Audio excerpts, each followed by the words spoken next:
Olá, meus queridos alunos dessa amada faculdade SCOM. Eu sou o professor Laci Marcos Dias e estou com você nessa aventura jurídica de conhecimento por sede e saber dessa disciplina tão amada que é a Sociologia Jurídica. Meus queridos alunos, nessa aula nós vamos verificar e nós vamos entender a construção social. Nós vamos entender o que são leis sociais, nós vamos realizar uma das grandes soluções para o pensamento moderno, que é a contribuição da sociologia dentro do pragmatismo do Estado. As leis sociais, elas se desenvolvem com base no pensamento de Augusto Comte, que traz um pensamento do positivismo, sendo que o termo sociologia, para ele, poderia ser estudado cientificamente em cima de um sistema de estrutura que descreveria um ato em abstrato, para o qual, realizado de forma espontânea pela parte, estaria superior a outro tipo de pensamento, que é o teológico e o metafísico. O positivismo, ele traz dentro do pensamento jurídico a maneira de como a lei e o direito são compreendidos. Os positivistas, eles defendem que a lei ela deve ser interpretada e aplicada conforme os seus próprios textos e procedimentos formais, sem levar em consideração as questões morais, éticas ou filosóficas. Já podemos observar que isso mudou, que atualmente a lei ela tem que ser interpretada conforme a moral, conforme a ética e conforme todos os costumes. Então, por que o positivismo ele se relacionou tanto e ele está tão forte dentro do nosso meio? Ora, o positivismo é uma das correntes filosóficas que valorizam o conhecimento empírico, a observação científica, uma metodologia rigorosa, rejeitando especulações metafísicas. Sendo Augusto Comte um dos principais expoentes desse pensamento, nós podemos observar que foi dado a esse movimento cultural um segundo nome, chamado de materialismo histórico.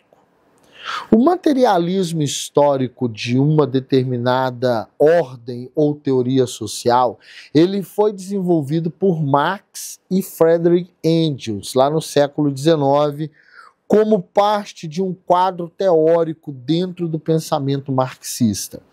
Essas visões idealistas, elas buscam implementar e elas priorizam uma dialética que dá o dimensionamento social. Ele coloca que a lei em si não poderá ser aplicada se ela não traz dentro dela uma conduta de materialidade. E as características desse materialismo histórico dentro das teorias da sociologia jurídica, ele concentra basicamente em uma das principais vertentes do pensamento marxista, que é o quê? A vertente econômica. A sociedade de produção. Marx identifica os modos de produção e cria a mais-valia, a partir de onde ele tem relações específicas entre propriedade, trabalho e produção.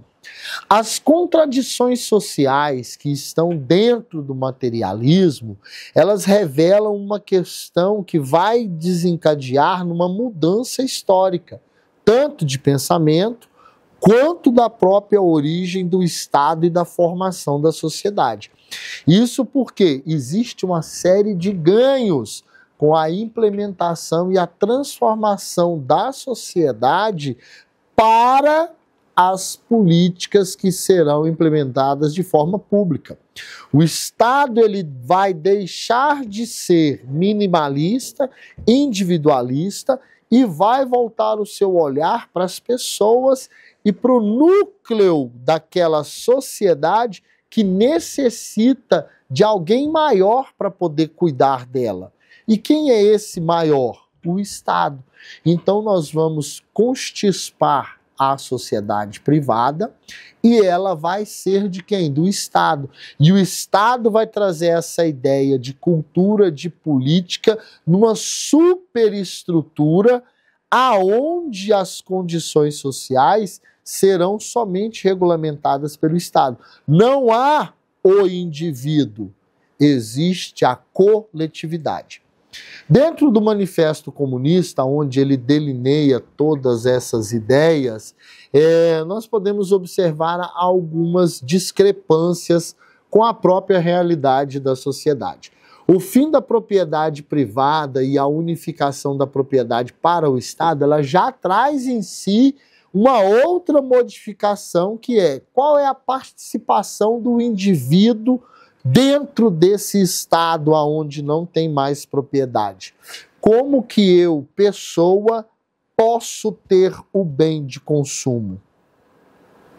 Esse é um erro clássico, né, que existe dentro do Manifesto Comunista e que Engels e Marx não conseguem explicar e que vai ruir todo esse sistema posteriormente. Mas esse materialismo histórico, ele molda um Estado gigante, a mãe Rússia, o comunismo, que no pós-guerra de 45 divide o mundo em dois grandes blocos, o capitalista e o comunista. Né? O socialismo ele entra forte. E essa interpretação social ela surge dentro das bases legais. Dentro desse mundo geopolitizado, dividido e ainda se estabilizando, nós temos pensamentos da identidade marxista dentro de partidos de trabalhadores, partidos sociais, movimentos sociais por busca por terra, por moradia, por mais renda, refletindo um pensamento um pouco retrógrado daquilo que deu errado. Né? Porque o pensamento de Marx ele não pode ser materializado, porque o homem é o lobo do homem. O homem ele tem a necessidade de ser um ser social e acumulador de riquezas. Então a sociologia desse sentido do materialismo histórico, da mãe Rússia, do Manifesto Comunista, ele é muito criticado, ele é muito colocado de lado, porque ele cria um Estado autoritário e imperialista, aonde a vontade de um predomina sobre todos. E o Estado, para que ele seja igualitário, é a vontade de todos predominando sobre o indivíduo. A sociologia compreensiva. Essa tese, ela tem uma abordagem profunda e ela busca estímulos causais nas leis gerais de quem governam. Ou seja, existe um comportamento social que é modificado na transição do poder. Essa sociologia ela foi desenvolvida por Weber, né, que influenciou Marx e também Engels, mas ele identifica como as principais características a questão da ação social como uma base estrutural da ciência. E ele define a ação social como qualquer comportamento humano com um significado subjetivo atribuído a ele. Ou seja, o indivíduo dentro de uma coletividade, ele também tem que ter a sua vontade individual respeitada. O grande significado para Weber de compreender essa motivação subjacente são as crenças e valores.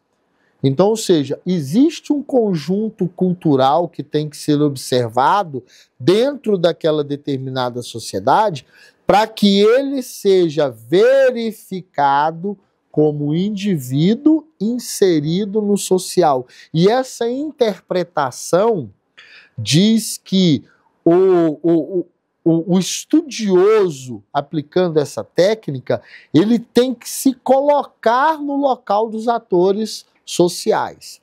E ele cria um termo muito forte, ele cunha uma expressão que é o Wertheim, né, que é central dentro dessa sociologia, porque ele vai dentro daquela sociedade se inserir como um indivíduo diferente, que está analisando, mas que quer viver todos os momentos e conflitos da aplicabilização da vida social daquele local onde está sendo estudado. Então ele traz ali alguns tipos ideais, como ferramenta analítica, ou seja, ferramenta de contrapontos, de análise, de crítica. E se você for observar, Max Weber também coloca dentro do seu estudo a questão protestante. Ele traz a ética protestante e o espírito do capitalismo para dentro do seu trabalho. Por quê?